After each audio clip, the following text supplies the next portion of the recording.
שכחתי להגיד השם, מוחה שמו.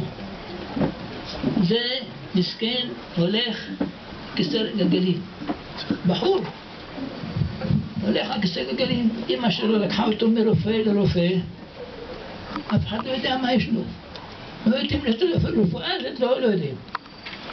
במקרה שמעה הרב שרעבי, איפה הוא גר?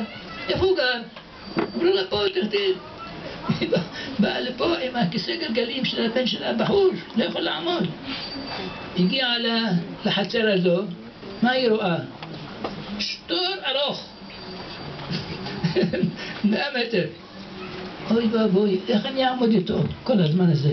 אמא שלו אומרת, טוב, בסדר, כל אחד בא ומקבל ברכה והולך. הגיע התור שלו מול הרב, מי שיודע פה, הרב יושב פה, ומי שבא אליו מולו. ראה אותו הרב, אמר לו בוא אליי. הוא מסתכל, למי אומר בוא אליי? הוא לא ראה אותי על כיסא גלגלים? מסתכל ימינה, שמאלה, למי אומר בוא אליי? עוד פעם חזר, אמרתי לך בוא אליי.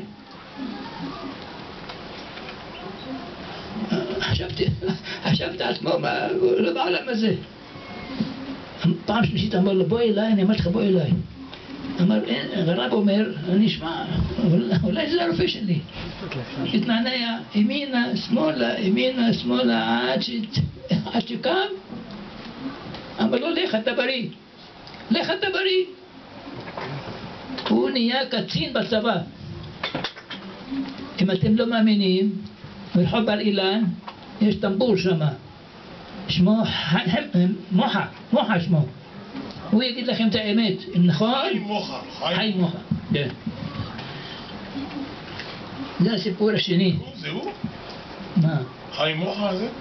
כן, זה הוא שנהיה קצין בצבא. אחרי זמן נהיה... קצין בתורה או בצבא? בצבא. יעני היה נכה ונהיה עכשיו גיבור. עוד מעשה בקיצור. היינו יושבים פה, לומדים קבלה. נכנס אחד עם שערות כאלה כמו כדור. כולם רצו לבעוט בו. איך אתה נכנס? איך אתה מעיז להיכנס במקום כזה? איך אתה מעיז להיכנס? הרב אמר להם, לא יודע, אף מילה לא. נכנס, ישב פה, ניגשתי